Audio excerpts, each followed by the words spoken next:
Just because it's normal doesn't mean it's natural. Yeah, there we go. What is normal and what is natural? Recently, I went on a bit of a camping adventure. Some of the men are here and they brought their families along. And we were staying on a campsite, and it was the first time my son, Bo, had been away from his mum, Katerina, my wife. And as a family, it got to a certain time of night, and we all just knew, being his first night away from mum, and away from the boob actually, that he's probably going to battle. It would be outside his norm. But we had to make it natural for him. And we all just knew there was no communication. It was just like, we're all going to bed. And I have a 13-year-old, 11-year-old, a 7-year-old, and Bo, who is 3. But we all knew without communication we had to all go in the tent. No one objected to it. The 13-year-old, 11-year-old said, no, I want to stay up tonight. We all just knew without communication that we had to get him to sleep. And that was about interdependence, really, the true understanding of what interdependence is. And that for me is a social template, really. And we have all come from a system that drives real independence, that makes sense? Rather than our interdependence. And our interdependence brings in that language of equality, really, where if we all understood our own unique gifts and talents, what that would bring to the table of interdependence. I just need you to close your eyes for a moment. Just going to introduce you to something from a very good breathwork coach. His name's Kieran, and he's sitting in the front row here. And it's a little microdose of LSD. So if you close your eyes for a moment, we're going to come round and give you a little microdose of LSD. You ready? It's light, slow, deep breath. So first of all, just relaxing your lower abdomen, your chest. Relax your base, being your base of support. Relax your face. And we're just going to guide a gentle inhale up through the nose. Super relaxed, light, slow, deep. LSD. And then let that breath go.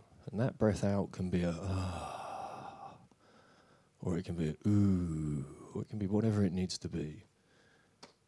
And then take another inhale, nice and soft, gentle. And then let that breath go.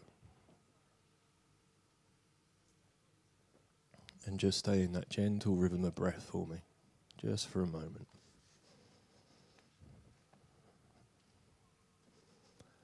Light, slow, deep. All the way in, all the way out.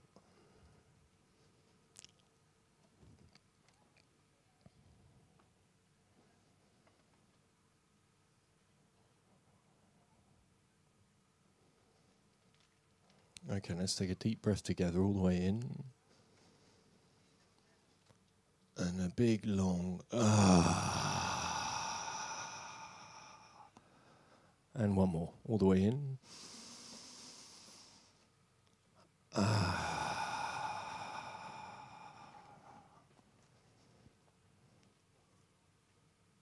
And you can open your eyes. That was for me, really. Whenever I have to come up on stage, I do a little bit of down regulation breath because it drops me into what would be my normal state, you know. Where does that come from, that little up regulation before we have to speak? For me, it came in an environment that's called school. And I was pulled up in front of what was an assembly. There might have been 300 kids in there without any skills, without any damn regulation practices of how to breathe, how to speak in front of others. And I went bright red, couldn't get my words out, and it felt like I was being humiliated in front of 300 people with no skill. So when I then had to then come to public speaking or getting behind a mic or going on radio, or I was on BBC Breakfast and Virgin Radio, all these things, I'd find myself with that little up-regulation before I went in. So is it natural? Is that natural? Or have we just normalised that? And could we not all find our own voice? Do we not all wild, connected, empowered beings that have a voice? Why would it be that when we're faced with a mic or we have to speak to people, we would find ourselves in that little up-regulated state of being nervous and we have to unpack stuff? where does it enter? And for me, it was in that school environment. And we've been holding experiences like Christabel mentioned. It's called the 100 Human Experience. And we ask others in the circle, over 100 people, maybe to introduce themselves, and you can see them gulping, you know, and that can be like 50-something-year-old men, you know, that suddenly, faced with it, they can't find their voice. You know, yet we are these wild, connected, empowered beings. We were once wild, we find ourselves having to re-wild. We were once connected, we find ourselves having to reconnect. We were once empowered, you know, powerful beings. You think when we enter the world, the power that we have when we come in, yet we have to re-empower ourselves in a way, or wear T-shirts that state we're empowered beings. You know, we're once equal, we're fighting for equality. And what does it mean to be equal again? We're all equal, right? You know? It's when we try to compete, I guess, in that sense. There's a great poem here. Can I read it to you? Are you ready? They caught all the wild children and put them in zoos. They made them do sums and wear sensible shoes. They put them to bed at all the wrong time of day and made them sit still when they wanted to play. They scrubbed them with soap and they made them eat peas. They made them behave and say pardon and please. They took all their wisdom and wildness away. That's why there are none in the forest today. Does that resonate? Yeah. What's that environment again? So I bash the schools a lot, really, but there's also the home environment, and that's where behaviours get normalised. In our early years, we observe our adult population, and that creates the templates of our behaviours. And this is where we have to question what is normal and what is natural. Because just because it is normal doesn't mean it's natural. So if we observe our own behaviours, how many of them are natural? And it states in here even wearing comfortable shoes, you know? Is it natural to wear shoes? Could we question that? Yeah. It's normal, but then we can question what's the shape of a shoe? I'm a barefoot endurance athlete, and it might mean I wear minimalist footwear as well, but it's the shape of a foot. And that's the very foundation of the way that we move and traverse through a landscape. And the shape of our foot is so important for nourishing the rest of the behaviours of all our joints throughout our body. The ankle joint, the knee joint, the hip joint, and how we stand. So for me, I was born with club feet. So I had a metal bar with a brace that would prise my feet open and get me to what would be perceived as a normal shape of a foot. Many years later, at the age of 43, I decided to run from Land's End to John O'Groats completely barefoot. Part of that was to raise awareness for human potential, but it was also for a planetary, environmental, sustainability message. And I saw that it was socially extreme to be running barefoot. Although it's natural, it was perceived as socially extreme. So we have these two understandings of what is biologically normal today is often perceived as socially extreme. I don't have any furniture in my home perceived as socially extreme, but it's biologically normal. And there's only a small population on the planet, really, that use chairs versus the rest of the population that don't. So it depends where we are as well, what we perceive as normal. And it is all about perception, really.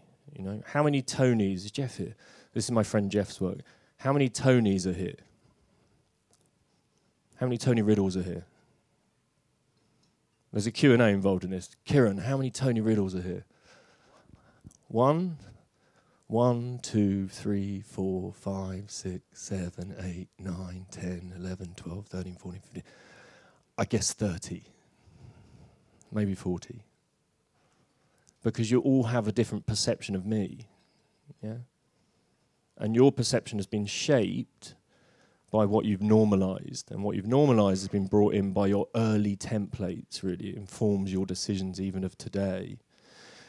Medicine or experiences like this are great because they're an opportunity to step outside what can be even limiting beliefs or behaviours and immerse ourselves in different practices and experiences that help deconstruct and dismantle some of those templates. And the reason that's important for me, there's a study that I put in the book, and I discuss this a lot and I speak to this a lot, It's from a book called Free to Learn. Kieran's now reading Free to Learn. And it's Peter Gray, and he asked 10 leading anthropologists, what does childhood look like in nature? So they look at 3 independent tribes, different geographic locations, and they discover that they're the most well-adjusted, well-rounded individuals they'd met. Yeah, what were once perceived as savages, you know, indigenous cultures, but actually now seeing the children as being well-adjusted, well-rounded individuals they'd ever met. So what did it look like? What did childhood look like? Well, all the way from infancy through to teenage years, the children just play, and they play at being everything.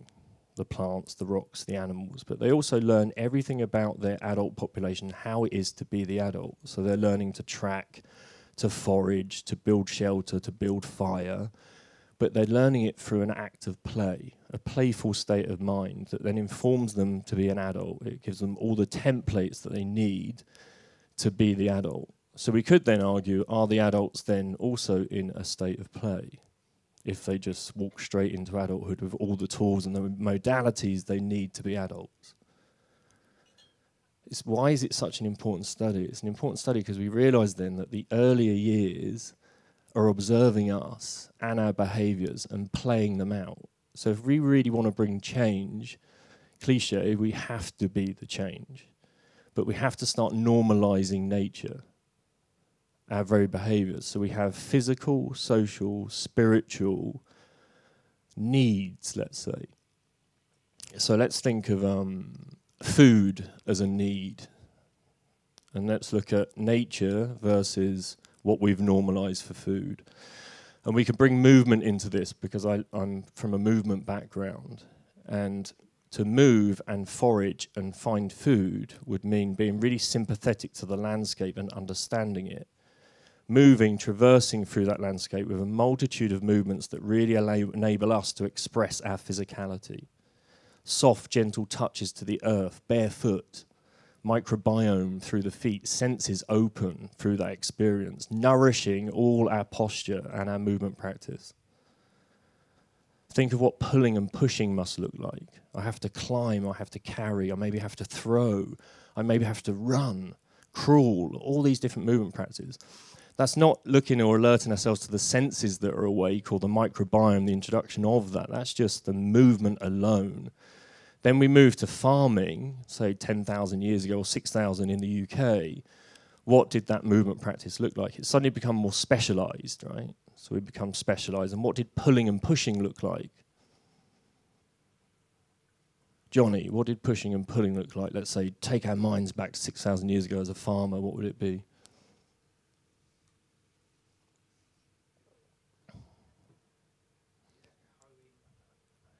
Yeah, so it's quite specialised, but there's still pulling and pushing practices versus what might be throwing, climbing, lifting, yeah?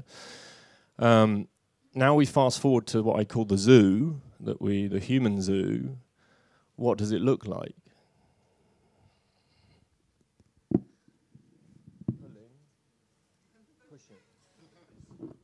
Yeah, so that level of convenience we have, what does that lead to? I firstly lose that amazing ability, capacity to move well through a landscape. I miss the connection to the earth. I miss the connection to consciousness in that sense. Because if we look to those kids that were studied between those 3 geographic locations, independent tribes, they're playing at everything.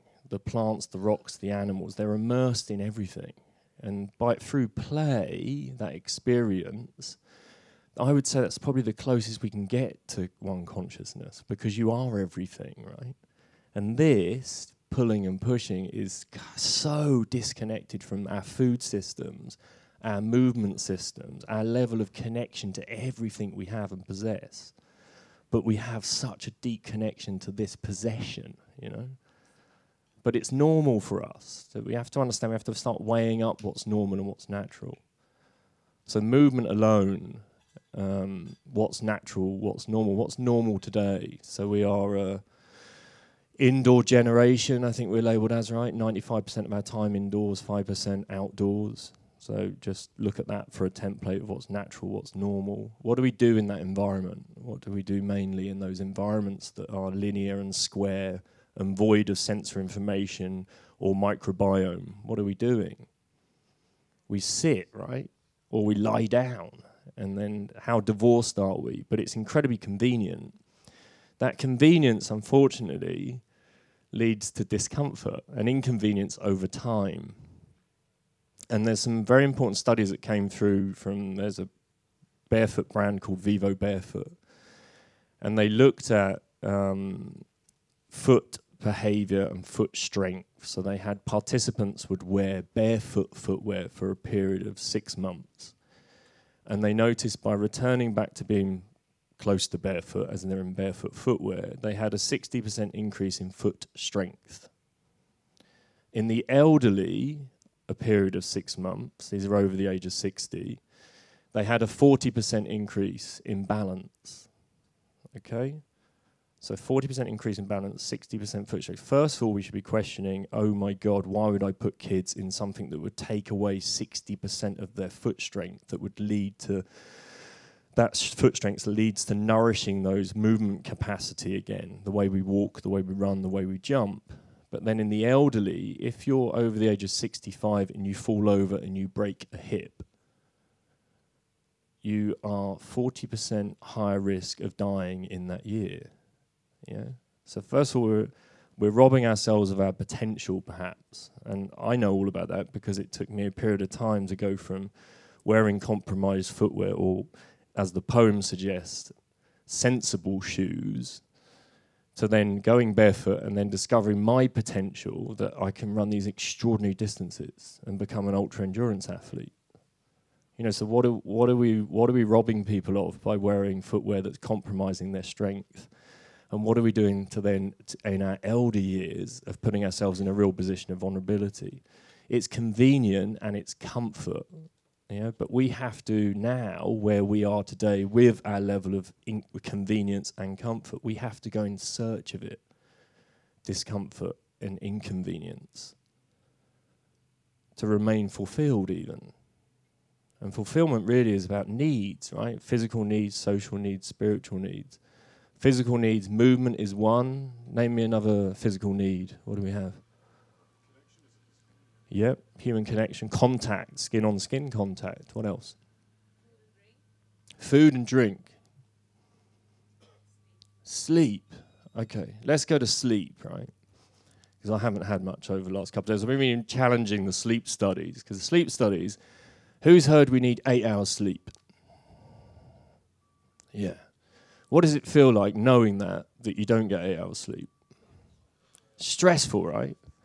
Okay, so it's normal, as we perceive, because we've read the information, we hear it in sleep studies. But if we look to nature, again, because this is nature versus what we perceive as normal today, we can go to 3 independent tribes again, different geographic locations. University of California, there's Siegel, his work. And they looked at the 3 independent tribes to look at how long they're sleeping for, duration of sleep. And no one is sleeping for 8 hours. They sleep for 5.7 to 7.1 hours. Yeah. And they don't have the chronic conditions that we're led to believe we get from not sleeping 8 hours. Yeah. Anyone familiar with those? Like the obesity, diabetes, yeah. Chronic diseases that come in. They don't have those. But they're not sleeping for 8 hours. They're also not sleeping solidly, so they sleep and they wake through the night. Why would they be sleeping and waking through the night? What's different in that environment? Yeah. I mean, imagine just imagine, like, go back, like, cast your minds back, because these are communities that have been living the same way for thousands of years, right? Cast your mind back and think, what were those habitats? What were the environments? You know, because we talk about, you know, ancestral trauma, but don't forget, you know, you're the descendants of the most incredible ancestors that traversed the most insane hostile environments for you to be here today. Just flip that kind of the trauma that we do all go through, that ancestral trauma. Think about the growth that we're here today and what you must actually have within you, what you possess. But the environments were hostile, right? So there's danger. What else is there? What else do we need in those environments? Fire, right? Okay. I held a men's retreat, and we had a fire, and I had 10 pieces of kindling, and I put numbers 1 to 10 on them. And I handed them out, and each one took a stick with a number on it.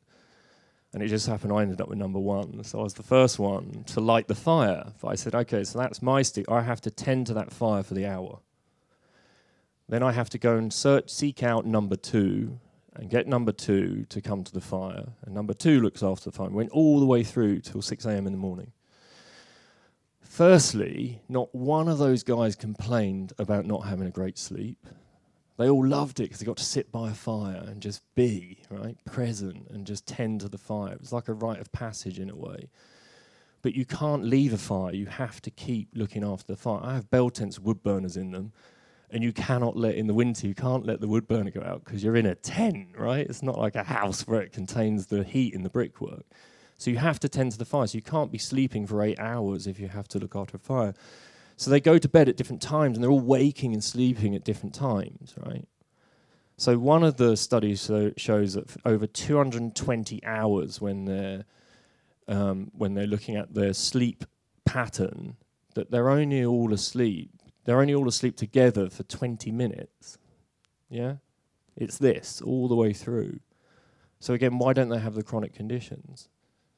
But there's something very different within the natural sleep environment to what we've normalised in our environment. And let me throw that out. There's a Q&A in this, so I'm flipping it. I'm asking you the questions, right? What's different between our environment and that environment?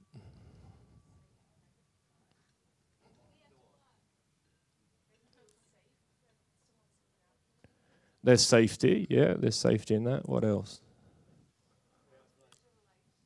Artificial light, boom, first one. They don't have the ability to create sunrise at sunset. Yes, so there's no blue-green spectrums of light that suppress melatonin and challenge our sleep pattern. What else is different?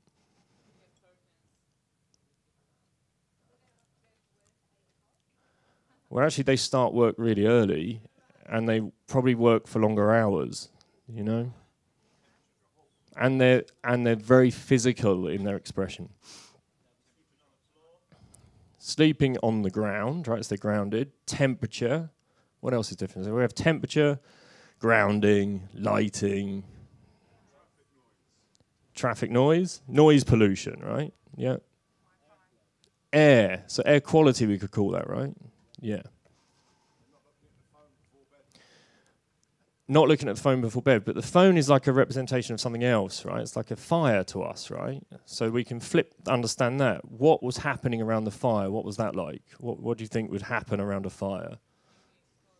Stories, wisdom, yeah? Nourishing, right? An experience that's nurturing, right? Versus what can be really toxic information and upregulating before bed. Because we hear the studies around the blue and green spectrums of light and staring into a bright screen, but we're not really thinking about the information that we're receiving before we're about to go into something that should be quite nourishing for us, as in sleep. So that's just because it's normal doesn't mean it's natural. You know, we can pick sleep, we can pick food, right? We've looked at food, just the physical expression of what that might look like. But then we could go to the food systems, right, of what that's like. Okay, so if you think of foraging, for instance, right, you move again through a landscape, you're at one with the landscape, you're feeling, you're touching, you're smelling, you're priming something else. What is that in that expression? Your digestion, right?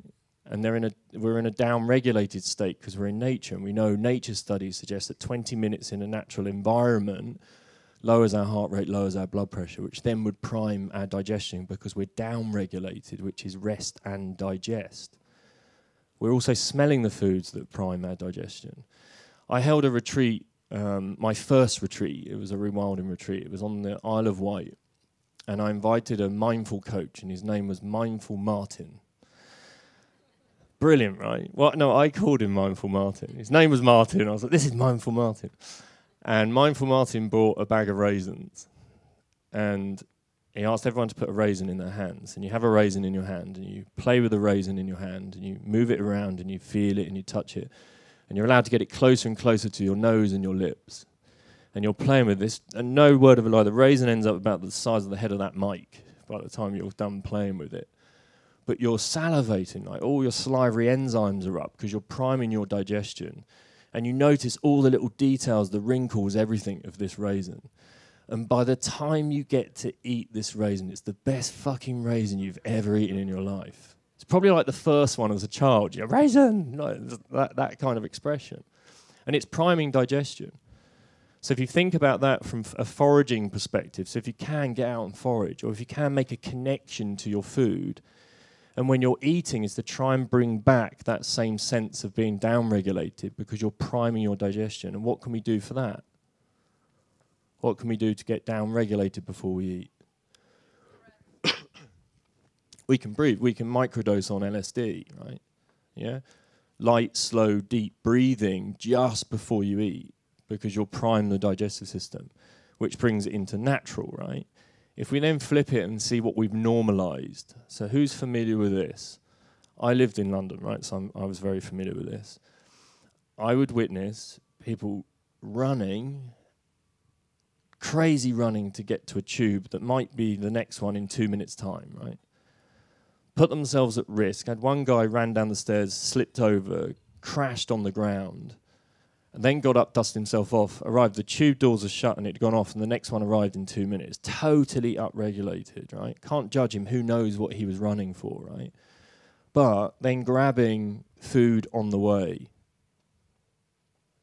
that we have no connection to, that has a long shelf life, comes in a packet, that's normalised, but it's way removed from natural, you know? So what could we be doing? Right? Again, it's to try and get more connection to the food system, but to more connected to ourselves and the food, which is to remain down-regulated in that experience. Another physical need, what else do we have?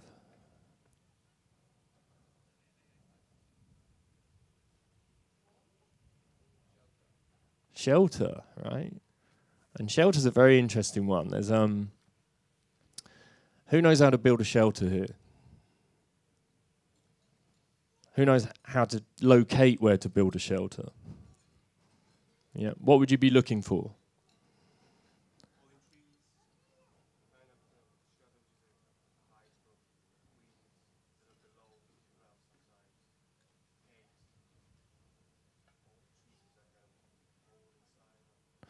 I would say shelter's possibly it's one of the most important ones on the list, really, because you need safety, right? So we need the shelter first, then we can go and forage, then we can find what we need.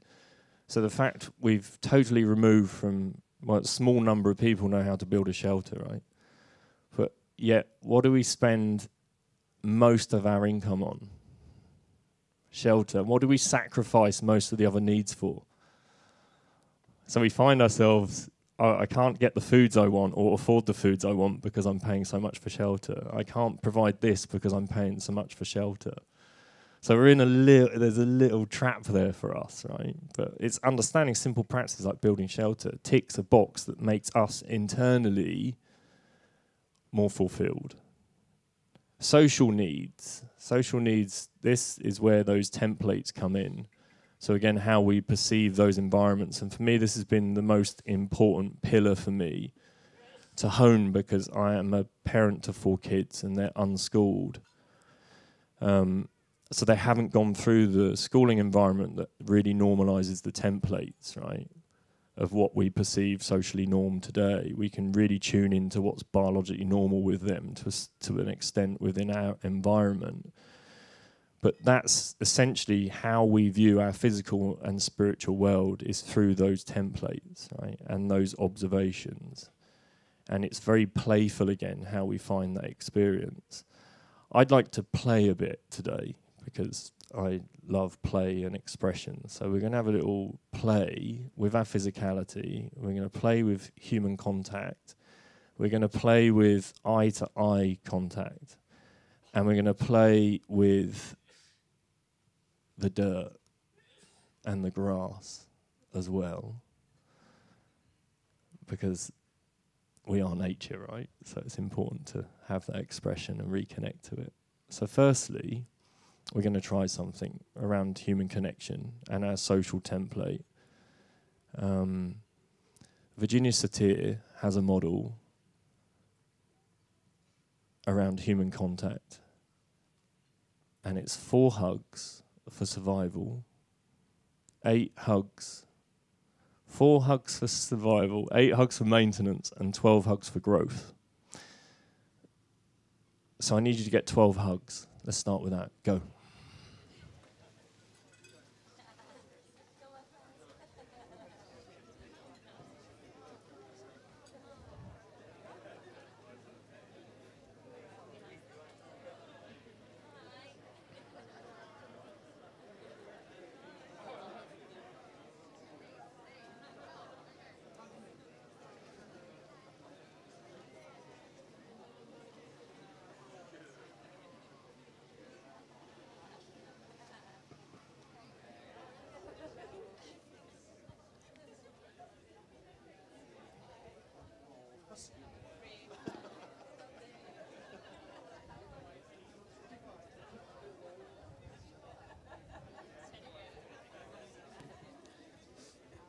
Three, I need more.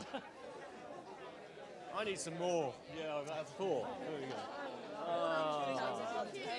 Nice to have a hug, right? Good morning. Morning. 11. Come on. Oh, let's go that way. There we go. Thank you. Oh, yeah. Love that. That's a good one. Thank you. Have a hug. Come on. Hello. Hello. How are you? Good morning. I'm okay.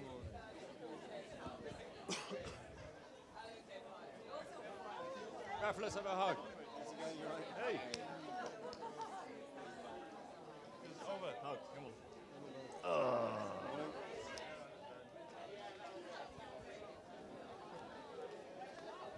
Nice shirt. I love those. Hey, Kate. Thanks for joining.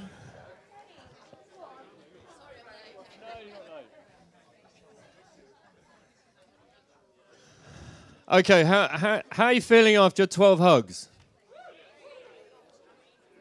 See how different that is, right? That's just a simple physical need, right?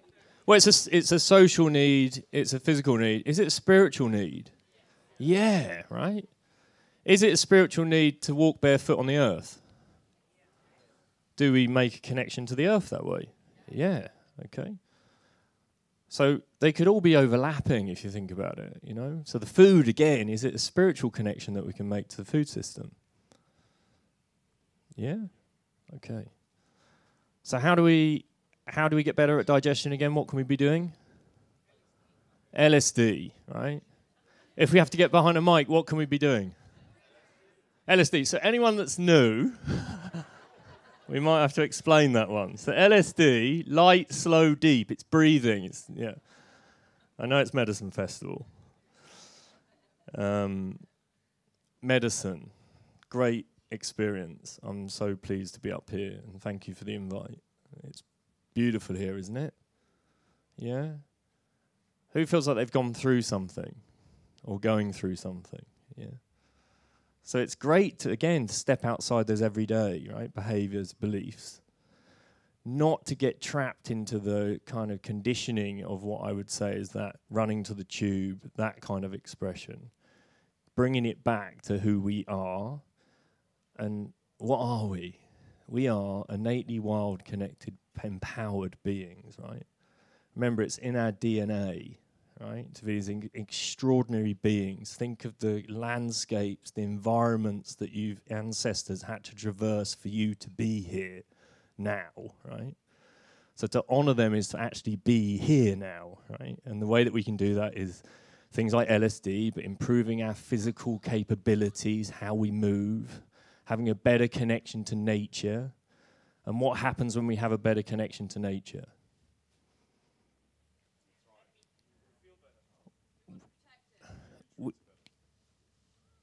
Yes, 100%. We go back, in my mind, to those kids that are observed, you know, that are everything, the plants, the rocks, the animals. because we're not independent of it. We are if we just get in our heads and we're upregulated, then we're independent of it. But think about interdependence again. That real social need is within that interdependence, that we are all interconnected. It's all one. We are all one, but we're one with everything out there. Yeah? So in that context, we are nature, not separate of it, right? So that's the key, that is to keep in the present, keep those down-regulation practices, keep connecting to the soils, keep connecting to your natural capabilities as a being to be part of it. And then the beauty is the younger generations observe that and they see that's what they normalise. They don't normalise the running to the tube and the sipping of the Starbucks on the way, grabbing a croissant, right, in a queue on their phone with their head down. It changes that. If they can see your behaviour and how you act and behave is how their templates are formed. So for me, there's always a question of this social norm versus biological norm and weighing things up. So it's a question that I ask. Is it biologically normal? Yeah? Or is it biologically extreme? Because if it's biologically extreme, I have to question why the fuck I'm doing it. Yeah, because it's not good for the human. Yeah, is it good for the planet? So look at personal planetary health, but then also do things and look at and observe your behaviors because you're being observed. So then is it good for the next generations to observe that? You know? This is really nice because they also hear, right? It's not just for observation. So let's all stand up for a moment.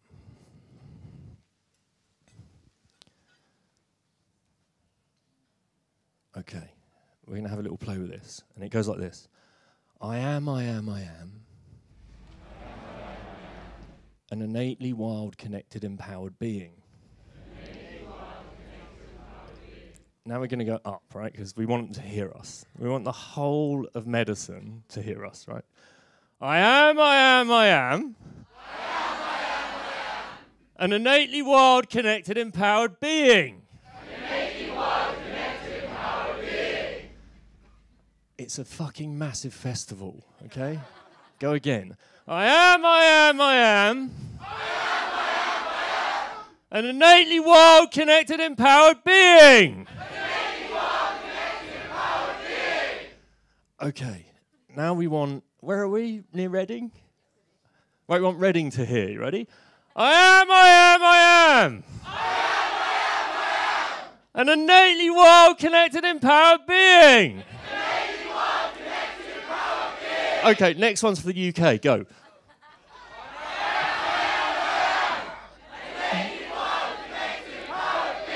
Okay, now for the whole world to hear it. Can we go together?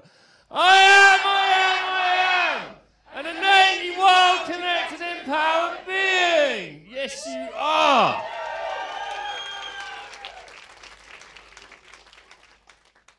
Okay, we're going to go out on the grass quickly and form a circle. Because I don't have long, right? I got like 10 minutes, yeah? Yeah, 10 minutes. Let's get on the grass.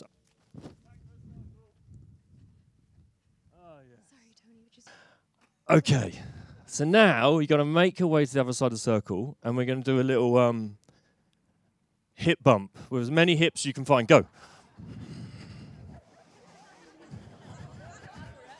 Woo!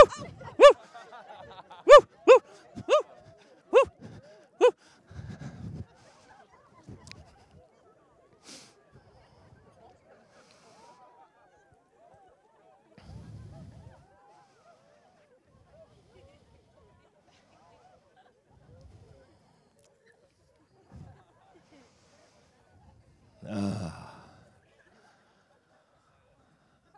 Okay, we're going to bring a bit of sound in on the next one. So you find a hip and you go, woohoo.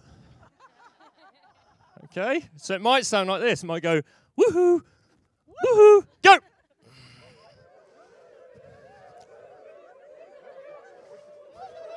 Woohoo, woohoo, woohoo, woohoo, woohoo.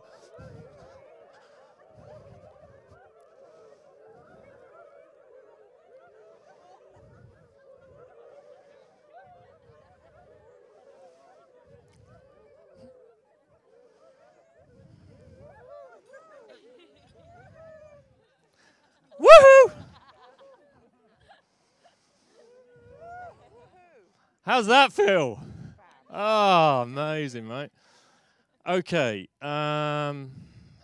Kate and I are going to walk to one another like this. I need to.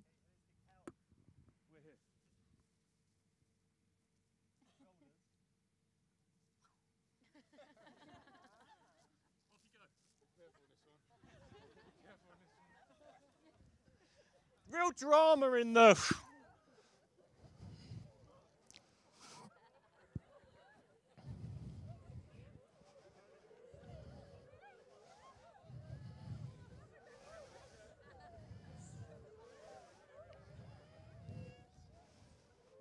Beautiful.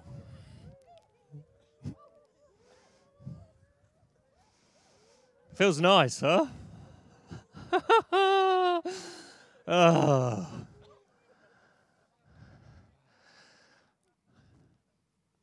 Play is also one of the needs. Yes? So we're playing now, right? Adults playing. Okay. Love. Who's looking for love? Yeah. So we're looking for love. We like a bit of love, right? So you're going to walk towards your person like this. Like, Kate, come on. We all like to hear this. You look at them directly in the eyes. Eye contact, right? That uncomfortable space that we can have at times. And it's just, you are loved. You are loved. Okay, off we go. Deep in the eyes, you are loved. There we go. You are loved. You are loved. You are loved.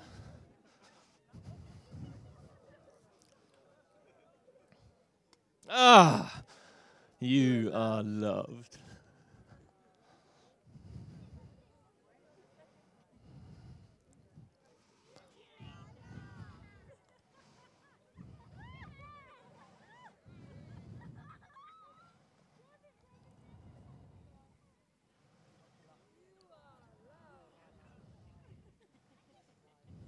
Hey, brother.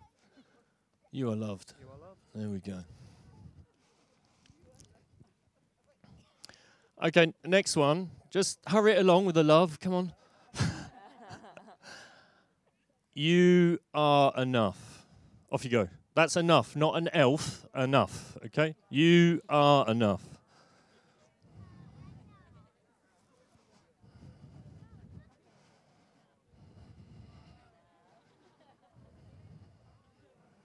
Oh, come on. You are enough. Beautiful. You are enough. Oh, come on.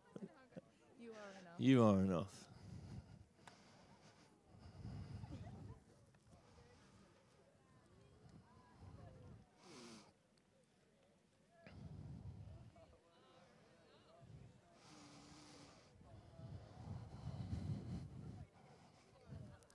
You are enough.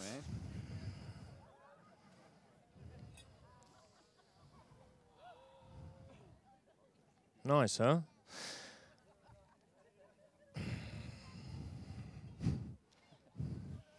Okay, enough with the enoughs already.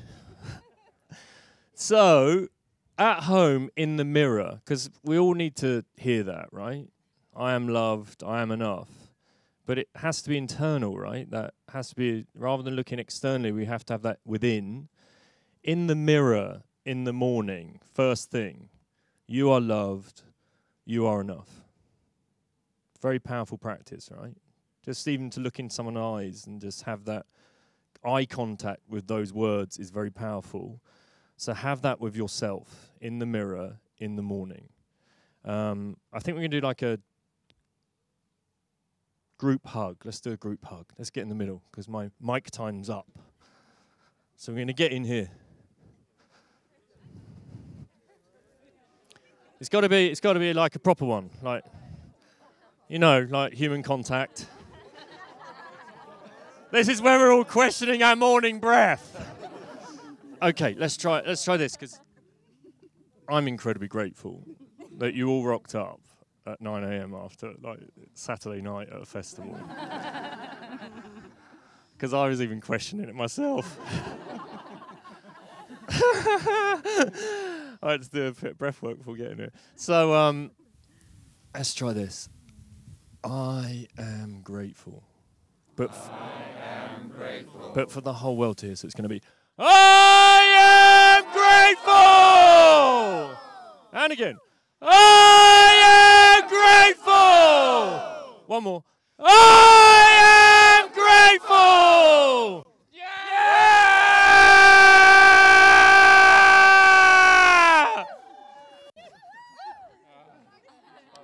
Ah! Thank you. Thank you.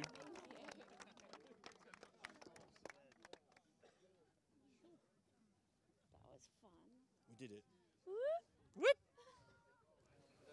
I'm wrapping things up now.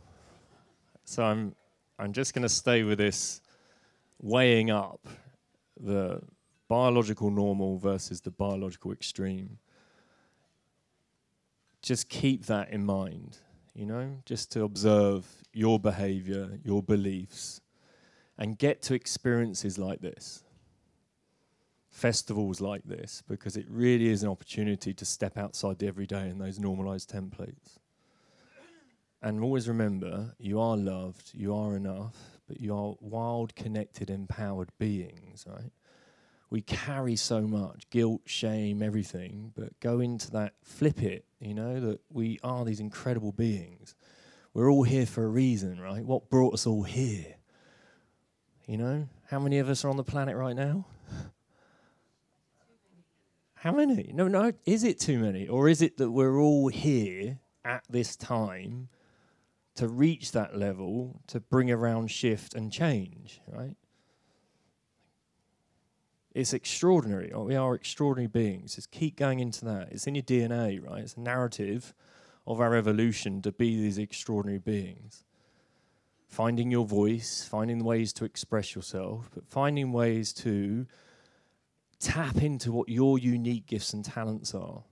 So that when we get together, you're rocking up as your authentic self that understands who you are, so that when we all sit round a table, imagine how powerful that table is. Yeah? There is no one else like you. No one else like you. So you have to find the ways to be you. You know, really tap into who you are, what your self is. And that's by stepping outside the everyday, challenging your own beliefs and your behaviours to chip away at some of the stuff that we've built around us, the facades, whatever it is, our armour, our masks, to discover who we truly are. And then imagine a world where we all rock up with our own unique gifts and talents, what it would be. Or even imagine the schooling systems of the future. When you arrive, they educate you on what your physical, social, spiritual needs are and nurture your unique gift and talent, rather than fact-finding and recitals of things that really don't enable us to find that. Yeah?